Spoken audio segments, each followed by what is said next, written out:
السلام عليكم ورحمة الله وبركاته. فيديو جديد بعنوان يا ريت يا كابتن حسام حسن تتعلم أو نتعلم من مدربين أوروبا في اليورو 2024. محدش يفهمني غلط ويقول لك نتعلم خطط أو نتعلم تكتيك، لا، نتعلم إن احنا ناخد بآراء الناس، وفي حاجة اسمها جهاز فني.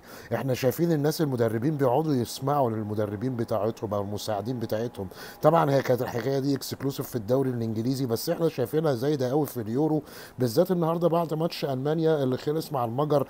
الراجل قاعد طول المدرب الالماني بيسمع في اللي المساعد بتاعه ابو شنب دوت، وبياخدوا الاراء. لكن طبعا احنا عندنا حسام وابراهيم هم كل حاجه في المنتخب، مفيش حد تاني، مفيش جهاز فني، مفيش حاجه اسمها مدير كوره ومدرب ومدرب مساعد واخصائي المدرب اللي عندنا المنتخب حسام واخوه.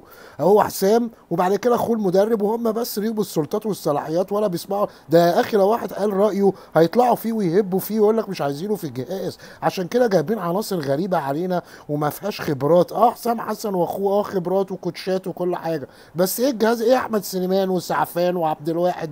ايه الناس دي؟ ولا الله. السلام عليكم ورحمة الله وبركاته. ويا ريت يا حسام يا حسن تتفرج على مدربين تاني في يورو ال 2024 ونتعلم ناخد بآراء الناس، ونبطل بقى ونهدى على الخط، يبقى لنا شخصية على الخط. مش انا ابقى لعيب كورة قاعد على الملعب وشايف مدربي قاعد بتنطط على الخط. نهدى شوية. يا ريت بقى تشيروا الفيديو واشتركوا بالقناة. السلام عليكم ورحمة الله، وعيد مبارك عليكم وعلينا ان شاء الله.